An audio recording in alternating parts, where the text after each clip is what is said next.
한덕수 총리님 그리고 최상목 권한대행님, 제가 발언하는 것을 들으시고 마지막에 총리님은 어, 지금 내란죄 사유에 내란죄를 탄핵 사유에서 제외한 것과 그리고 최상목 권한대행께서는 마은혁 후보자 임명에 관한 의견을 말씀을 해주십시오.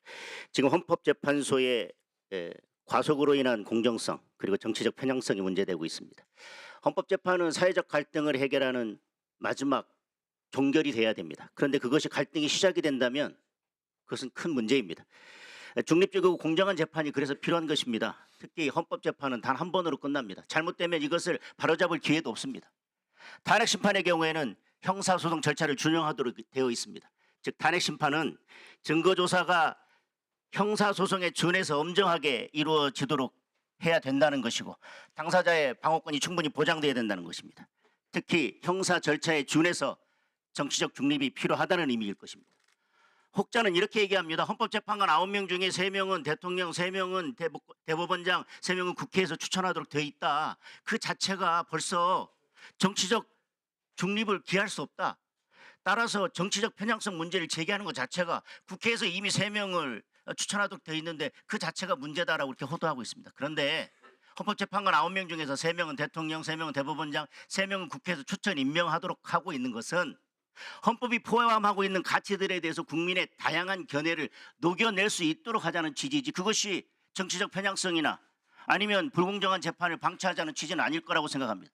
예를 들어서 호주제 폐지나 양심적 병역 거부 등에 대해서는 그런 사회 문제에 있어서는 국민들의 다양한 의견이 있고 가치 판단이 있을 수 있습니다. 그런 것들을 잘 녹여내자는 취지지 정치적으로 탄핵과 같이 민감한 사건에서 정치적 편향성을 노골적으로 드러내서 답정너 판결을 하라 그런 취지에서 국회에서 3명을 추천하는 것은 아닐 것입니다. 그렇게 하라고 헌재 재판관 구성을 다양성을 기한 것은 아니라고 생각합니다. 저희들이 문영배, 정계선, 이미선 재판관에 대해서 정치적 편향성을 지적하고 있는데 헌재는 이에 대해서 뭐라고 하고 있냐면 헌법과 법률에 따라서 재판할 것이기 때문에 아무런 문제가 없다고 합니다. 법과 양심에 따라서 재판할 것이니 입 다물고 있어라 라고 할 것 같으면 법관의 제척, 회피, 기피가 왜 필요합니까? 예를 들어서 제가 재판장이고 제 아내가 재판 보러 왔다. 그렇다면 이것은 당연히 법률상 제척 사유입니다. 제가 재판할 수 없습니다. 재판에서 빠져야 됩니다. 재판한다면 무효입니다. 그런데 저는 법과 양심에 따라서 재판할 거니까 아무 문제 없습니다라고 한다고 그게 공정한 재판으로 인식이 되겠습니까?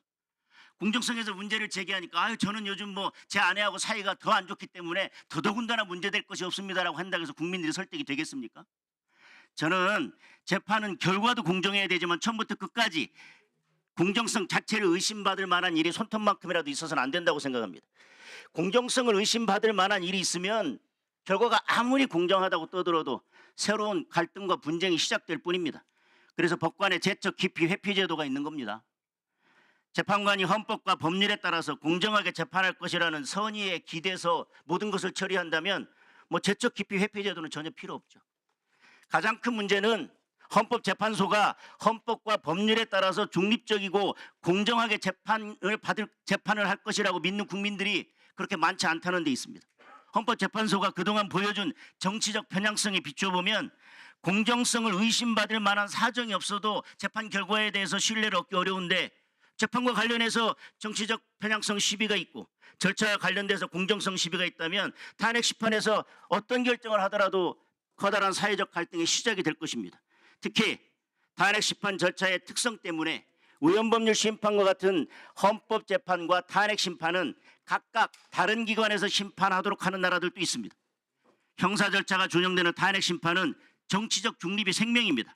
그러면 지금부터는 헌법재판소가 어떤 지점에서 공정성과 정치적 중립성을 의심받고 있는지 살펴보겠습니다. 대통령에 대한 탄핵 심판, 다른 탄핵 심판과 달리 매우 이례적으로 변론기일을 일괄 지정했습니다. 그리고 5차 변론기일에서부터는 증인신문 시간을 90분으로 제한하고 윤 대통령은 직접 신문을 금지한다고 했습니다. 이건 방어권의 심각한 침해입니다. 그리고 윤 대통령 탄핵 심판 사유 중에서 내란죄 부분 철회했습니다. 이것은 헌법재판소에서 준비기일에서 탄핵 심판의 쟁점을 내란죄 부분을 뺀 4개로 정리하니까 내란죄 빼고 가도 되지 않겠냐라고 하는 가이드라인이 됐고 당연히 소추 대리인단 측에서는 빼겠습니다라고 얘기했습니다. 그리고 이것이 경험이 돼서 이번에 총리에 대한 탄핵 사유 중에서도 내란죄 부분은 빼겠다고 한 겁니다. 헌법재판소가 계속 가이드라인을 주고 있는 거 아니겠습니까? 그리고 윤 대통령에 대한 탄핵 심판에서 증거 신청 예단을 가지고 계속 기각하고 있습니다. 그리고 이진숙 방통위원장에 대한 탄핵 결정에서 4대 4가 나오니까요. 이제 다급해진 것 같습니다.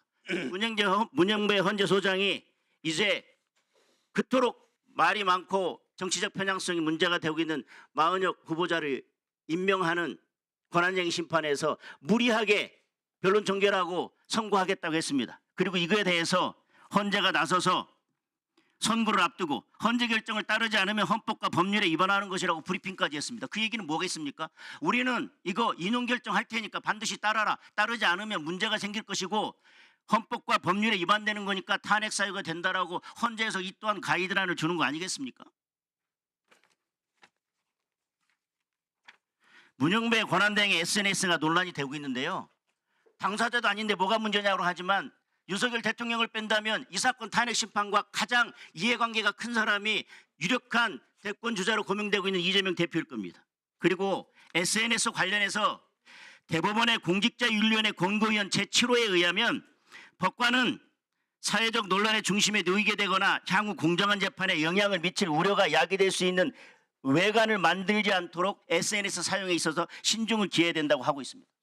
정계선 재판관의 배우자 논란, 그 배우자가 계엄 직후에 윤 대통령 탄핵을 촉구하는 시국선언에 동참했습니다. 이미선 재판관, 친동생 이상희 변호사가 윤석열 퇴진 특별회의 부위원장을 맡고 있고요. 그다음에 최상목 권한대행 관련된 헌법소원을 그 단체가 내기도 했습니다.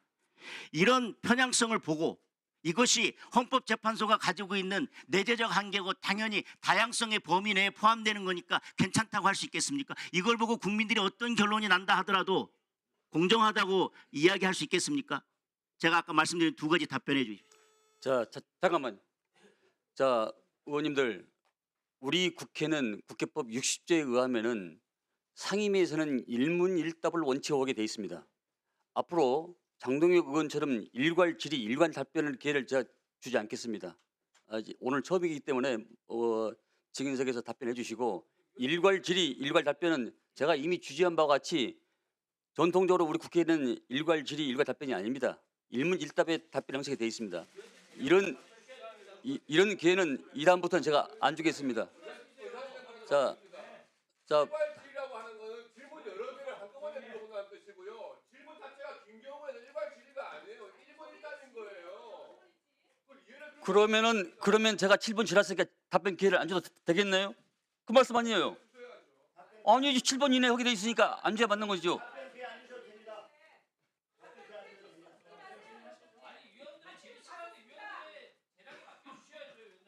아니 일문일답의 질의 형식이 돼 있고 내가 이미 고지를 했잖아요. 모르면은 실천을 해야죠. 제 질문 딱 하나씩 이었습니다. 안 주셔도 됩니다. 뒤에 안 주셔도 됩니다. 안 주셔도 됩니다. 아니 한기 원사님 이런 A가 어디가 있습니까?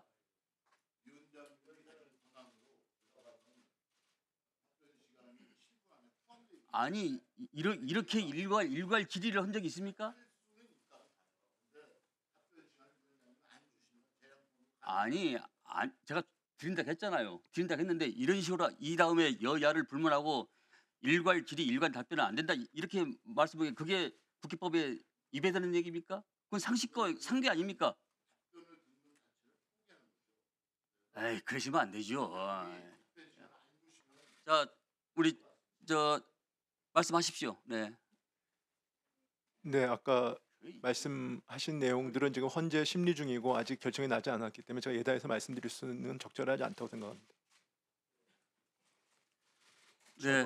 저도 대행님과 예. 유사한 답변을 드려야 할 것 같은데요. 다만 두 가지만 말씀드리겠습니다. 정말 우리나라의 헌법재판소의 판결은 헌법에 대한 모든 법률의 위반 여부 그리고 중요한 국정을 하고 있는 사람들에 대한 그 탄핵 이런 것들을 하기 때문에 정말 공정하고 절차적 정당성 그리고 상식에 맞아야 된다 하는 얘기고요. 그렇기 때문에 의원 좀 봐봐요. 그러한 것을 보장하기 위해서 권한대행이 과연 헌법재판관을 임명할 수 있느냐라는 논쟁서부터 시작해서 헌법재판관에 대한 민주적 정당성을 어떻게 확보할 거냐? 왜 우리나라 헌법에는 대통령이 임명한다는 그러한 조항이 있는 것인가?